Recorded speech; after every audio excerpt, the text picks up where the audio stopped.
application, which continues to support trade facilitation and is aimed at making doing business easier for companies in Trinidad and Tobago.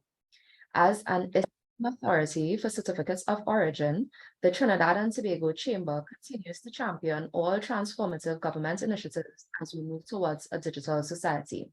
I am your host for this morning, and my name is Leoy Onika Howard, the trade specialist within the Trade and Business Development Unit of the Chamber. At this time, we would like to go through the agenda for today. I would just like to have some housekeeping rules with regards to how it is we would run this meeting. Our remarks will be delivered by Ms. Alison Bedesi, Manager of Stakeholder Relations, Adoption, Single Electronic Window for the TTBizLink Department under the Ministry of Trade and Industry. When Alison comes on, she will introduce her team, who will go through the demonstration of the enhanced TTBizLink platform. So this webinar is being hosted and it's recorded and will be made available for replay. Participants are asked to keep their microphones muted, and you will be allowed to ask questions through the chat, as well as you would be able to raise your hand and ask questions during the Q&A session only. No questions will be allowed during the presentation. At this point in time, I would like to hand over to Ms. Allison. Hey everyone. On behalf of the Ministry of Trade and Industry, and in particular the TTBizLink unit, we are very happy to partner with the Trinidad and Tobago Chamber of Industry and Commerce on hosting this sensitization webinar related specifically to the Certificate of Origin on the TTBizLink enhanced platform.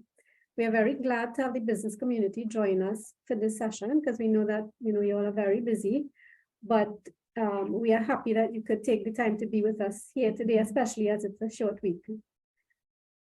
I have two members of staff here with us today, Ms. Racine Ramsingh, and she is the SEW specialist, particularly responsible for managing the Certificate of Origin on the TTBizLink platform.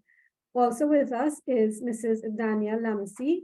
She's the senior person on the TTBizLink help desk. So she has been fielding a lot of calls and queries of the nature that has come in since the launch of the enhanced platform. Just as a short background, in which many of you may know already, the TTBizLink enhanced platform is actually one of the consultancies that was implemented under an IDB approved loan for the overall strengthening and expansion of the single electronic window. This particular consultancy, of course, is particularly dear to the unit because it deals specifically with, how the platform will be expanded, how it will be administered, the services that will be on it. It seeks to bring the platform in line with international standards, and it takes into consideration stakeholder feedback, not only over the last few months, but in fact, over the years since the Certificate of Origin was launched on the platform. And Certificate of Origin was one of the very first e-services that TTBizLink had on its platform since 2012. So we've had a history of a lot of feedback, both from approvers and applicants, related to what could be done to refine the e-service, to make it not only more in line with international standards, but to make it more efficient and effective. And we know that all redounds to how resources are used within the business, costs, doing things in a better manner. We recognize that since the launch of the platform, there have been some technical challenges that we have encountered. And as with any new project, there will be teething issues. We do sincerely apologize for those persons who would have encountered any sort of technical issues or challenges along the way with preparing and submitting their applications or getting it processed. We are working assiduously with the vendor to resolve each and every issue that we are aware of, and further testing the system to see if there's anything that we may have missed. And we hope within the next couple of weeks to have everything ironed out as fast as possible. We recognize that as the system continues to work, there may be other refinements that we have to make and other suggestions that would be put forth, and be assured that every suggestion that comes our way We will examine it and analyze it to see if it is in the best interest of all stakeholders to have such refinement or recommendation implemented. So thank you very much for being with us and for your time and your patience since we've launched the platform. What I'll do now is hand you over to Racine. As I said, she's the SEW specialist responsible for administering the certificate of origin on the TTBizLink platform. She has a short presentation that will give context to the certificate of origin in terms of the new platform, and then she will go straight into conducting a demo of e-certificates of origin on the enhanced platform. Thank you very much, Racine. Hi, good morning, everyone. Thanks, Alison. So before we start the demonstration, as Alison said, I'll be doing a short presentation as an overview of the certificate of origin module, and in particular for non-preferential markets. So just the overview of the certificate of origin module, as you guys are all aware of, the e-service is separated into two application types, which are certificates of origin for preferential markets, which is processed by Export TT, and we have certificate of origin for non-preferential markets, which is processed by the Trinidad and Tobago Chamber of Industry and Commerce. So some new features that you guys may have noticed so far is that we no longer have broker, exporter, and manufacturer roles for the module, for the service. We have create and submit permissions. In addition to that, we also have online, offline, and credit benefit payments for both application types. And we also have the applicant also has the ability to print their approved and agency signed and stamped COO. So that is in particular for Chamber of Commerce, the applicant can view their approval document and download and print as needed. We also have electronic signatures that are preloaded into the user's account. So as you guys were familiar with the old system, you would have to manually attach the JPEG of the signature to the application. But now it's just preloaded into the authorized signatories account settings, and through a checkbox, the signatures loaded onto the application. So just going through the previous process that you guys are familiar with. So the broker would start the application and create the application in their with their login, and then the application is routed to the exporting company, which is the trader exporter role, where they would verify the application, and once everything is okay, they would forward it to the manufacturer, and the person with the manufacturer's signatory role would then approve and sign the application, which goes to Chamber of Commerce for their approval. With the new system, we no longer have the need for roles. We have organizations, users, and permissions. So one user can have one login, but they can belong to multiple organizations, and where the user would have the ability to switch between organizations. A user can join an organization if they're invited by the company owner, and the company owner would assign the permissions that would be required for that user. So the jobs that are required for the certificate of origin application is the COO applicant broker job and the COO applicant job. So the broker job is really what we refer to as the creator job, and this is where the person with this job can create the application by completing all the fields or using the XML upload and basically prepare the application for submission. So once this is prepared, the application moves from a draft status to pending submission. Only users with the submit permission, which is the COO applicant job, can then finalize the application and sign the application and submit the application to Chamber of Commerce. This applicant job, the COO applicant job, which is the submitted job, should be assigned to the person who is the authorized signatory, as the person who has this job signature will be applied to the application. So managing your organizations for ECO applications. If you belong to an exporting company, the application should be started in that organization. But if you have a person who creates your applications on your behalf, so say Bob Broker creates your applications for export company, and the mason manufacturer is the authorized signatory. They would all belong to 3 different organizations. On the new system, you would have to invite members, the members bar broker with the create permission and mason manufacturer with the submit permission. So in order to complete your application. So just reviewing the new process flow for certificate of origin for non-preferential markets, the creator would create the application. The submitter then would verify the application and sign the application. This application is submitted to the Chamber of Commerce to make a decision. If they approve the application is routed back to the exporter for payment. If it's an online payment or a drawdown payment, the payment is and it's successful, the applicant will have the ability to print the approval document at once. However, if it's an offline payment, the application will be routed back to Chamber of Commerce for their approval. And once the offline payment is confirmed, then the applicant will be able to print the approval document.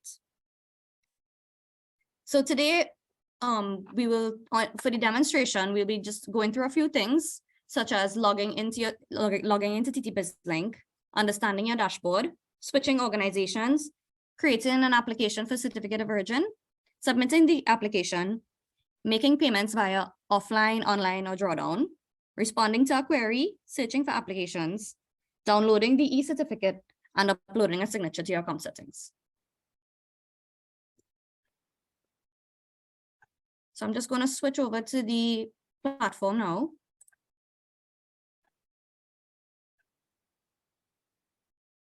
Okay, so starting from the Trinidad and Tobago's Trade and Business Information Portal, you can click Log into e-services, where you'll be taken to the, well, I was just logged in, but you'll be taken to the login page once you click the Log into e-services. Here you can use your same credentials from the previous platform. So this is just a test site that we have. So these are some test credentials and some test data that you'll be seeing. So once you put in your email and your password, you can click sign in. And upon sign in, you will be taken to your default organization's dashboard. So the dashboard, so the user that I used here, which is Ella Exporter, her default organization is her individual organization, which is Ella Exporter. So you can see on the top here, the user and the organization that I'm logged in with. So Ella's Exporter's dashboard will display all the applications that are related to the organization Ella Exporter. However, Ella Exporter wants to create an application for the exporting company and not on her individual organization. So we would just have to switch organization. So we can do that by clicking this drop down and clicking switch organization. When you click that, you will see a list of all the organizations that the logged in user belongs to. So you can see here that you are currently logged into organization Ella Exporter, but I'd like to switch to the exporting company. So I'd click this symbol that will allow me to switch my organization. So as you can see here from the top, the user is now Ella Exporter and the organization is exporting company. So the dashboard will display all the applications for exporting company. So just a quick overview of what the dashboard is. So we have 4 cards and a few buckets for an applicant. And every user under this organization will have the same dashboard. The dashboard is no longer only for the e-service. So before it used to be separate dashboards for each e-service. Now we have one dashboard for all e-services under the organization. So your draft bucket will have all the applications that are in draft status. The queried bucket will have all applications that have been queried by the agency and requires a response from someone from the organization. The payment buckets are any applications that currently require payment. So that would be applications like pending payment, payment query, or even in the case of goods declaration, pending fee. The prepayment bucket is a new feature that we have. So if you would like to make a prepayment to for an e-service, your prepayment applications will be found here. For organization task, these are applications that require any action by the organization. Pending submission, in particular for certificate of origin, these applications have been created by the creator and are now pending submission, meaning that it's still has to be signed and submitted to the Chamber of Commerce. So in the case of CO, this bucket would be where the submitter or the authorized signatory would go to just sign off on the applications. The notification bucket is just it's just a list of all the email notifications that would have been sent to users under this organization. So if you you should be receiving emails if your application moves from different statuses, and this is just an update on any status of the email.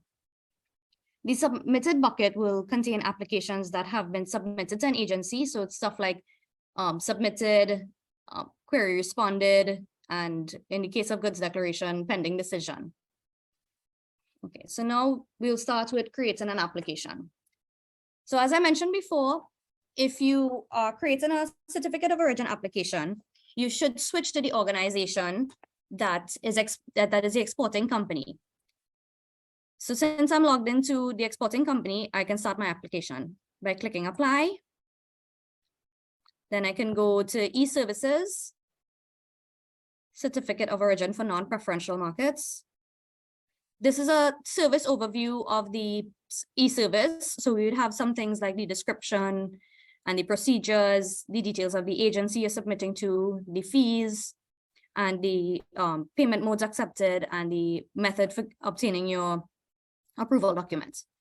If you look at these step-by-step procedures, there's 2 links that will link you to the Trade and Business Information Portal and give you some details on the procedures.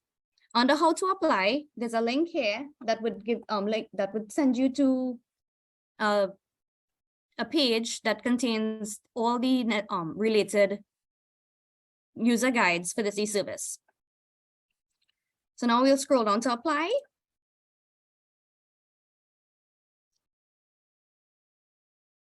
Just have to log out for a second.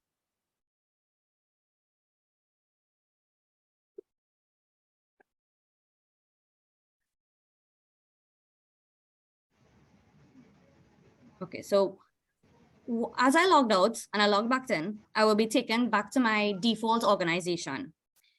But as I wanted to create my application in exporter company, I have to switch my organization again, and then click apply.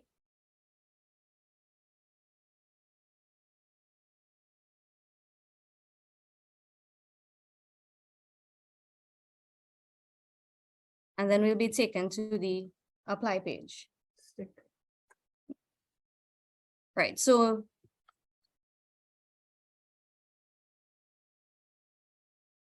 the apply page will have different sections of the application. So the top section is what we refer to as the reference header that will give us a few key details about the application, such as the reference number, the type of application, the date and time it was submitted, the processing status of the application, as well as the payment status, and assigned to which is who the application might be locked to, or the person who's inside the application.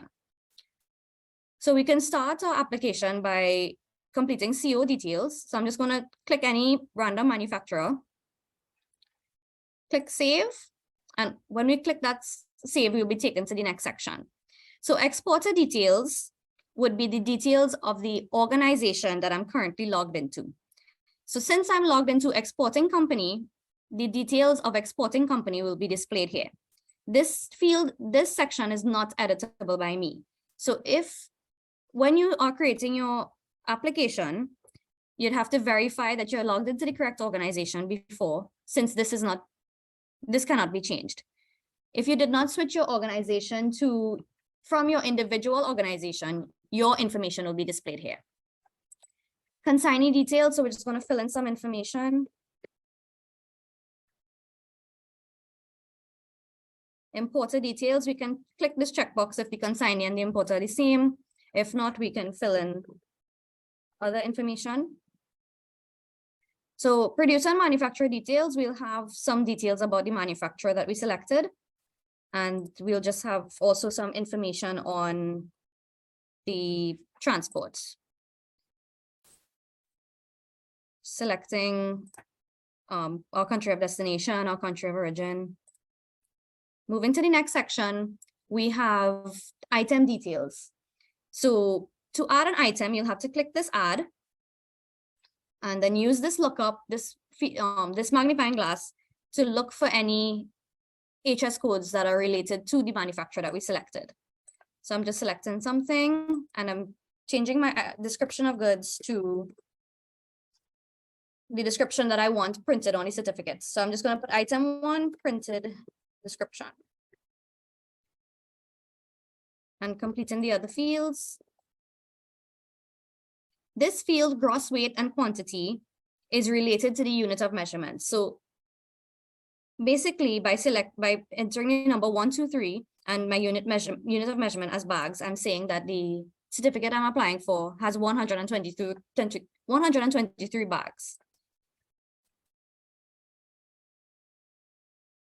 So after filling in my information for the items, I can click save and my item will be added here. If I have an issue with the item details that I entered, I made a mistake, I can use this icon, the pen icon, to edit the items. So if I want to edit the value, and then I can click update. So my value would change. If I want to add a next item, I can just click add, use the lookup feature. And then add in more details. Click save. To delete an item, I can use this checkbox and click delete.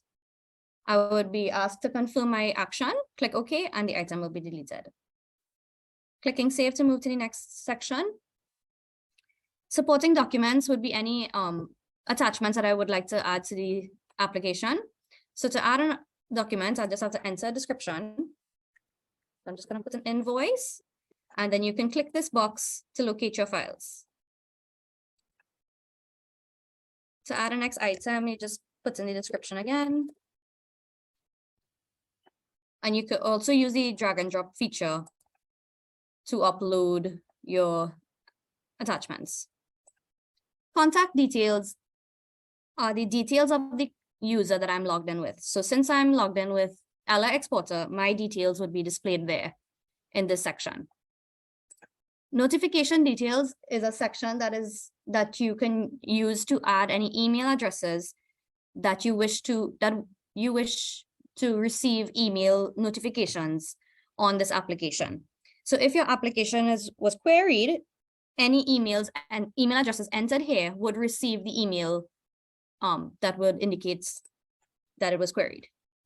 You can also use this checkbox to if you would like to just use the same details in contact details.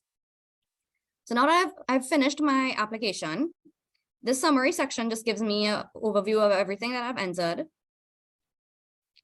And once I'm okay with it, I can click complete application.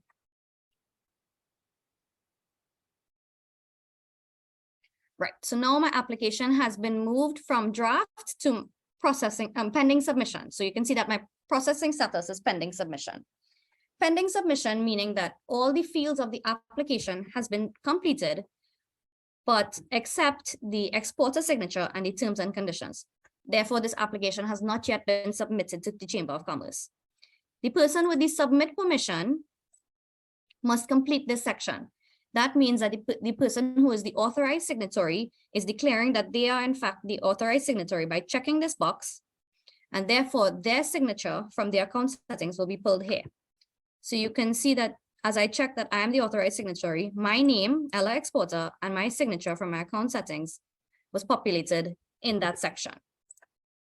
Therefore, only users who are the authorized signatory should be filling in this section. Next, I'll check off my terms and conditions if I agree and click complete and submit.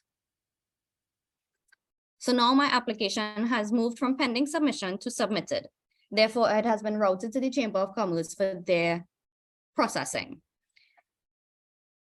Just a few other features that are on the application that are inside the application. We have the application history. So it gives an overview of when it was moved from draft to pending the submission, as well as when it was submitted and the person it was submitted by and the company. Right, so now that your application has been submitted to Export TT, once the application has been approved, you would be required to make a payment depending on whether you are a member or not. And then you will be able to get your approval document. So the if for this bucket, payment will give us any applications that require payment on the application. So going into that payment bucket, we would see that we have some applications and pending payments, and these are all certificate of origin for non-preferential markets. So let's enter one by clicking the reference number. So we can see that the application was approved and it's now pending payment. I can make my payment by navigating to payment details. And I'd see my amount to be paid is $150. I have three options to make a payment. I can make a payment via drawdown, offline payments, or online payments. So if I select online and I click pay, I will be taken to the payment portal to make a payment. So I'd have to click pay and enter my credit card information. And once the transaction is successful, then my application would move from pending payment to paid online. If I use offline payments, this is where if you make a cash payment or if you make a wire transfer or bank transfer, I just have to enter my receipt number and upload my receipt and click save and submit. And then it would be routed back to the Chamber of Commerce to confirm the payment. Drawdown is also another mode of payment that we have. So if I select drawdown, I will see the balance on my account with the particular agency that I'm applying for. So since I am applying for an application to the Chamber of Commerce, this is my balance for the organization, so exporting company, my balance with Chamber of Commerce. By selecting drawdown, my application would move from pending payment to paid credit benefits.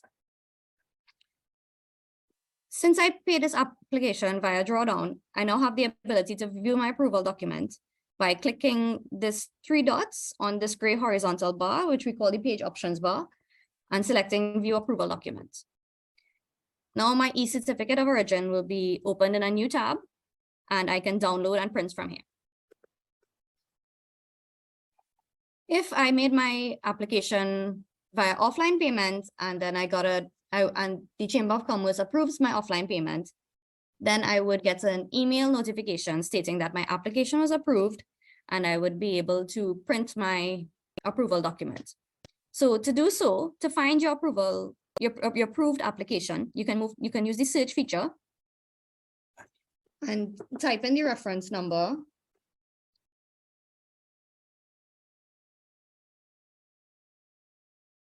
You can enter the entire CO number, or you can enter just the last few digits and you would get any application that is with those digits in it. So let's go into this one. We can see that this one is approved and paid offline.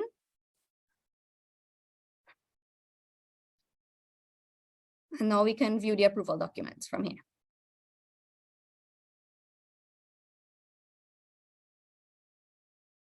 So now that we've done creating an application, submitting an application, making the three types of payments, we're just going to learn how to respond to a query. So in our queried bucket would contain any application that has been queried by any agency, but in this case, we only have certificate of origin for non-preferential markets. We can enter the application by clicking the reference number and then navigating to application history, where we can see that the Chamber of Commerce queried this application on the 30th of July, and that the comments that they have are to upload a second document.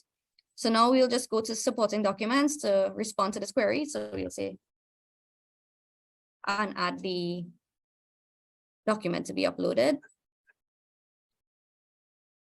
Then we can click complete response to prepare the response for submission. The response has not yet been submitted at this time. It is in completed response. since the authorized signatory will have to revisit this application to ensure that everything is okay. And then they can sign the application again, check off their terms and conditions, and then click complete and submit.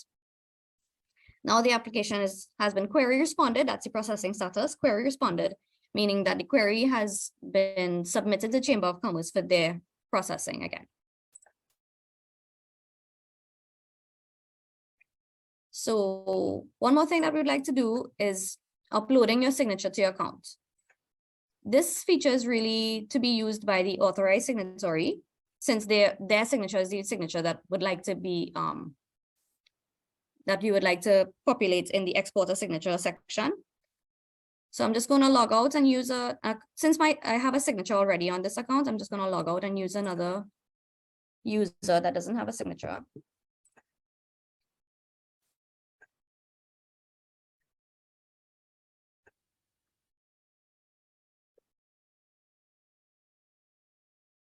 Okay, so we can move to account settings, signature, click upload signature, click on the upload signature document.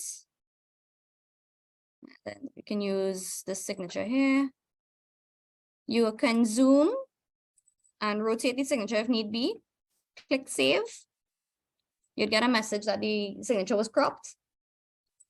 And then click submit. And know that your signature will be uploaded to your account. Right, so now last thing we would like to go through is our prepayments. So I'm just going to switch back to Ella Exporter.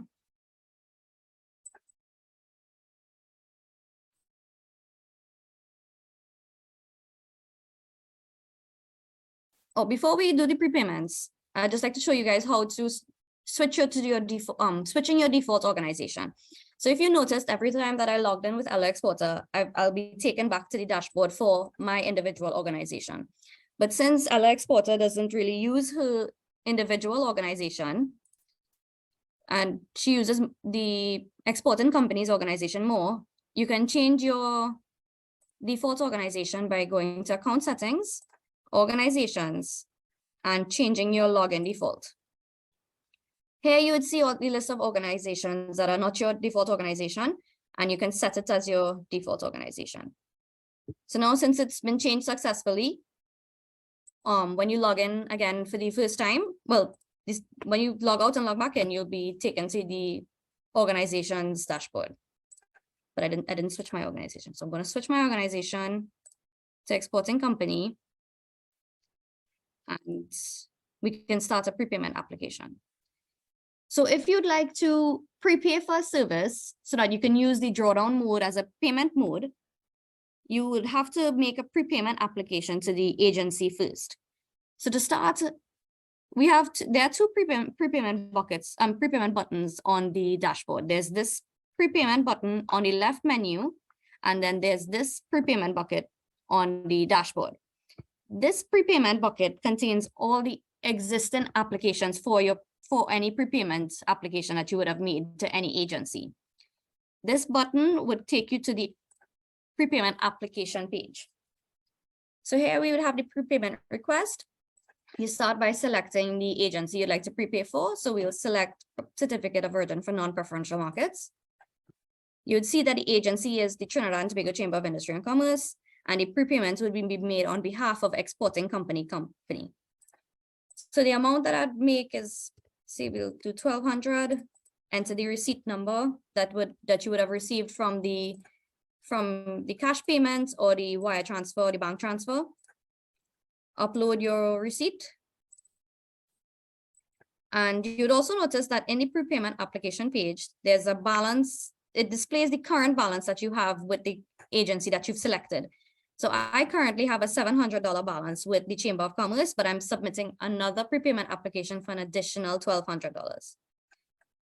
So once this application is processed and approved by the agency, my balance would move from 700 to 1,900. If it's rejected, then the balance would remain at $700. So going back to the dashboard, in our prepayment bucket, we would see that we have 2 applications, the previously approved, well, it was 1,000, but now it's 700, and the 1,200 that has just been submitted. Just want to review the search feature as well.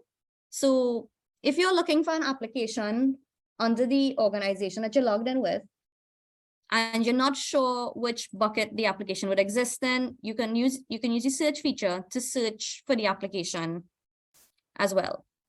So we have 2 types of searches. We have the simple search, which you can search just by the reference number. You can enter the last few digits, you can enter the entire number, or you can just click search to get a list of all your applications for the organization. You can also use the advanced search, which has more filters for you to search by. So you can select your application type. Let's select non-preferential markets, and then we'll have more filters to use to narrow down your search. So if we would only like to see applications that were approved, we can select our processing or status type as our processing status, and the status as approved, and then click search, and then we'll have all our approved applications being displayed. If we'd want to just view any COs that were made by a specific manufacturer, we can just enter the manufacturer. I'm just going to put test here, and then all our applications for that manufacturer would be displayed.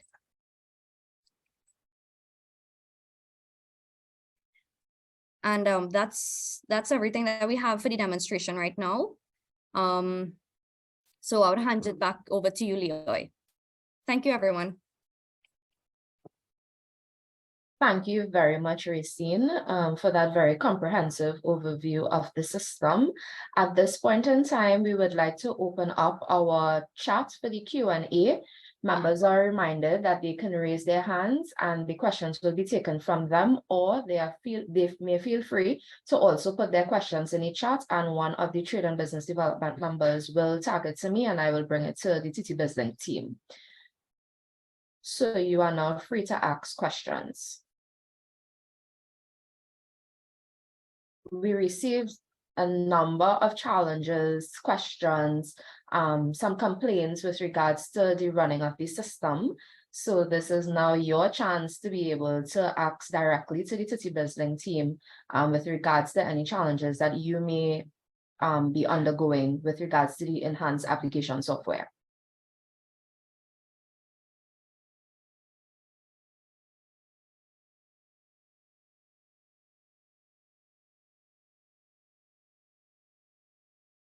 Okay, so we have one question in the chat. Well, 2 questions in the chat. So I'll just give them to you, Racine, and you may answer them from there. So the first one, how long does the entire process take, that is, to receive a certificate of origin? Hi, good morning. The entire process would really entail the creating of the application, submitting the application.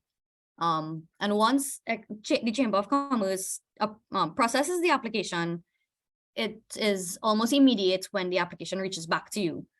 So the process would really depend on how long it takes to create the application, as well as how long it takes for the Chamber of Commerce to approve the application. And well, once it's approved, how long it would take to make the payment on the application. Once the payment is made, then you would be able to receive the certificate. Okay, so let me see if I could also respond on that with regards to the chamber end. So we try to process application within a 24-hour period. So if a company was supposed to send through their application in the morning period before 12, they will receive it back by that time, by midday or so, where they would be able to process payment. Once payment is done, then they will receive that same certificate of origin same day. If, however, the payment is not done that day and it's done, let's say, the next morning, then they will receive the certificate of origin the following day. So it could take as little as 1 day, or it could go into 2 days. It will really depend on how quickly the payment is made for the certificate of origin. We try to do processing twice in 1 day. one at the lunchtime period, which is around 12 or 1 o'clock, and then before the close of business, which is around 4:30. So once it is your application is in the system during that time, you should either receive it back for payment or for completion. Precious Bentic has asked, kindly confirm the cost to process a certificate of origin. For the chamber, once you are a member of the chamber, the certificate of origin will cost $125. If you are non-member, then the certificate of origin costs $150. For manual certificates of origin, which we do a lot less of those, but if for some reason we do need to process a manual, it's $225 for members and $300 for non-members. The next question in the chat.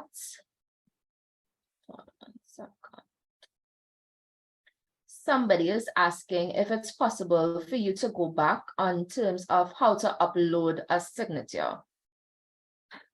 So let's take two one time. With the previous system, we had the option to view to make changes if necessary. Is there a way to do that on this new system? So these two questions are for you, Racine. How to make changes on the new system automatically, as well as how to upload signatures. Thanks, Leoy. With regards to the question raised by Ms. Camille Francis, so once an application is queried, you would be able to, the creator or the submitter would be able to make changes to the application before resubmitting to the Chamber of Commerce. If you're referring to with the old process, that's when the manufacturer or the exporter was able to make changes to the application that was previously created by the broker, the users still have the ability to make changes to the application. So for instance, if the application was created by a broker and it moved from draft to pending submission, and now the authorized signatory has to now sign the application and check off the terms and conditions. Before they check off the terms and conditions, they also have the ability to make any changes. So I'm just going to share my screen real quick to show you how the authorized signatory can make changes to the application. So if in this instance, I have two applications in pending submission, meaning that the application was already created and moved from draft to pending submission. So it's currently just awaiting sign off by me. So I'll enter by clicking the reference number. And before signing, I can review everything in my summary and say I'd like to add a field and consignee details. I have the ability to still make changes to this application, since the submitter has both the ability to edit the application and sign the application. So say I add in a fax number, I can click save and complete application. So this will basically reset the application and keep it in pending submission so that the changes would be retained. Then once I'm satisfied, I can check off as the authorized signatory, check off my terms and conditions, and click complete and submit. So yes, the authorized signatory still has the ability to make changes to the application before submitting to Chamber of Commerce. With regards to uploading a signature, I'm just gonna do that function. So you click this drop down, go to account settings, go to signature. Well, I already have a signature on this account. Click upload signature document to locate my files. So I'm just going to click on choose a next signature. Zoom in if needed. Click save. Get a notification that my signature is cropped successfully and click submit. Then I'd get a notice that my signature was successfully uploaded and the signature is on the account settings here.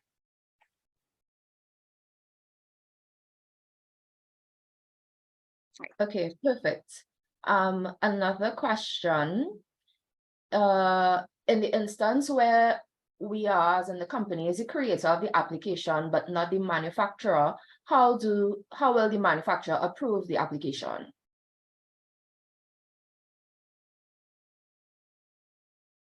So I'm guessing this is in terms of assigning permissions. Yes, they are. So the creator of the application, which they would just do the fill out the fields for the application and take it basically to pending submission.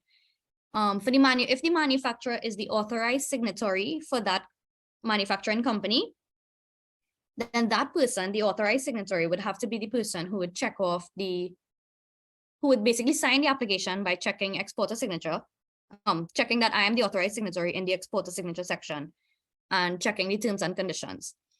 So if in the event that the exporter is different from the manufacturer, but the authorized signatory belongs to the manufacturing company, the exporter would have to invite the manufacturer, the authorized signatory, to their organization. So I'm going to show you how you can do the invitation to invite someone to join your organization. So I'm going to share my screen again. Okay. So just going back to the dashboard. So I'm currently Ella in the organization exporting company, and I would like to add someone to my organization. So I can go to account settings, organizations, and here I would have a list of all the organizations that are pending invites that I would have to either accept or decline. All the organizations that I own. So everybody owns their own individual organization, so they have the ability to add persons to that. Oh, sorry, this is my personal organization here, and this is the company that I own, so that I can manage this one. I'm not a member of any other organizations, and my default is exporting company. So I can manage exporting company. So I click this icon here that allows me to manage. I can get a list of my members, but I have no persons. These are the jobs and permissions that are assigned for this company. And then my invitations for any pending members. So to invite a member, I can click invite member, enter the login email of that person, and click invite.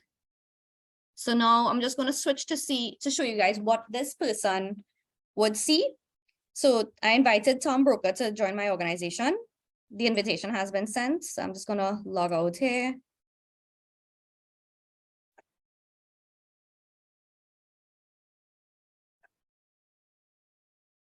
Log in with Tom Broker.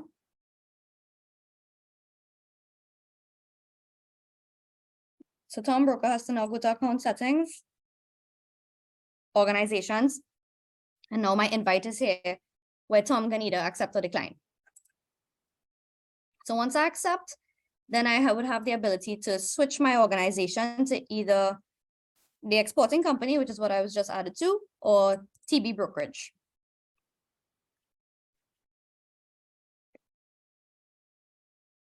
I would just like to follow up with Ravina if that was able to answer your question and you are now confident and able to assign the permissions. Please indicate as soon as possible. Thank you. Okay, the other question is it possible to receive the approved COs via email? The thing is, because how the system is now set up, it's not necessary for us as the authorizing authority to send the COs via email anymore, because you have access to it to download it on your own. Maybe Racing could take a look at that based on the other questions that we may have. Mr. Wong, would you like to open your mic and give us a little bit of background in terms of your question?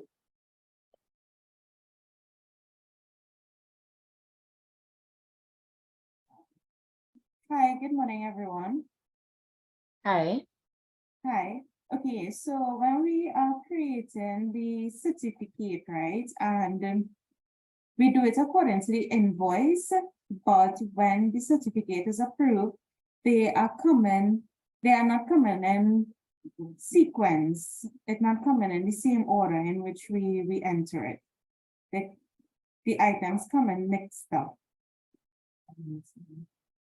And some items are missing on the certificate.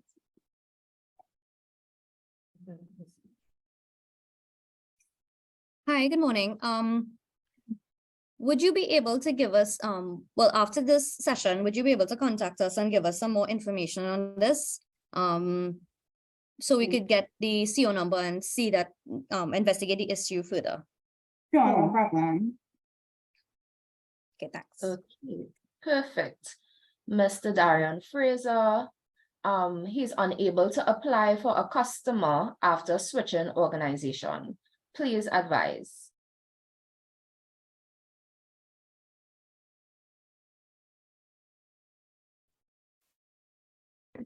Hi, good day, Listen- Mr. Fraser. Right, so this can be a permission issue. When someone invites you to the organization and you've accepted the invitation, they then have to assign you the permissions to be a submitter or creator. So if you need assistance with this, you can contact the help desk, and the email for the TTBizLink help desk is support.ttbizlink@gov.tt. Okay, thank you. Okay, perfect. All right, next question. Why is the payment uploaded after COO is submitted? Previously, it was Hi, uploaded. Leo, before- Hello? Sorry, I thought you were muted. Sorry. Everyone else is hearing me clearly, yes? Yeah, hold on. Okay. Why is the payment uploaded after COO is submitted? Previously, it was uploaded before submitting. Wouldn't this make the process longer? So one of the reasons why payment is accepted after the COO is submitted is in the event that there is an issue with it and we have to query it. It's not that you are making a payment for something that may get rejected or queried. So once it is the COO comes to the chamber, we would make sure and verify that all of the elements are fine and then send it back to you for payment, because sometimes it would get rejected or it would get queried and we wouldn't be able to go back in terms of the payment. So payments will need to be made once it is we verify that the information is accurate. What I could tell you in terms of the process being made shorter is that you can use the drawdown payment method. Once you submit the drawdown payment or the online payment through your credit card, then you will have automatic access to the COO, as opposed to if you use the offline payment method, then it needs to come back to us for verification. So that would make it a little bit longer. But what it is I generally suggest to clients is that you send through your certificate of origin in the morning. So by the time we get it, by that lunchtime period, we send it back to you for payment. So by the end of the day, you will get your completed certificate of origin.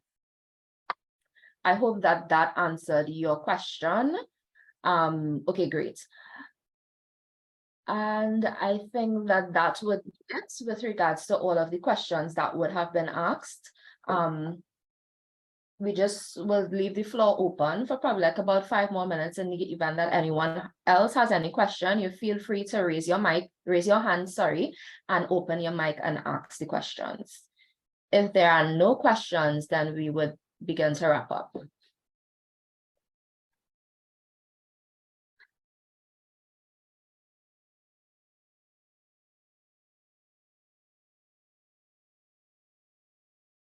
Okay, I think that's it.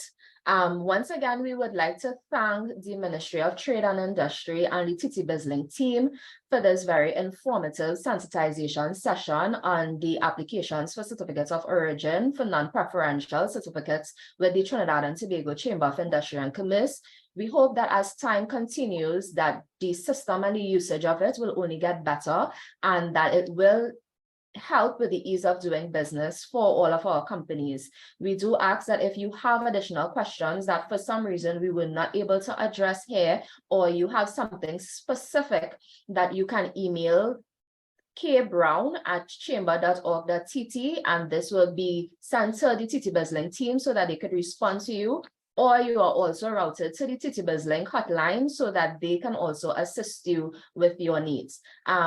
Over the time since the TTBizLink enhanced platform was launched, we have seen improvements and we have gotten a lot less complaints since that time. So we do know that the TTBizLink team is working assiduously to see how best they could help you guys and make sure that this transition is smoother as time passes.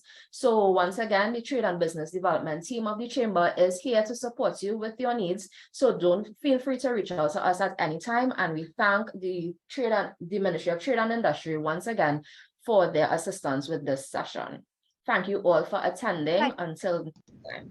Hi, Leoy. Hi, we just want to go Yes, through sure. one thing with regards to assigning the permissions before No problem. we could leave, right? So just handing you over to Danielle Lemessy to show this.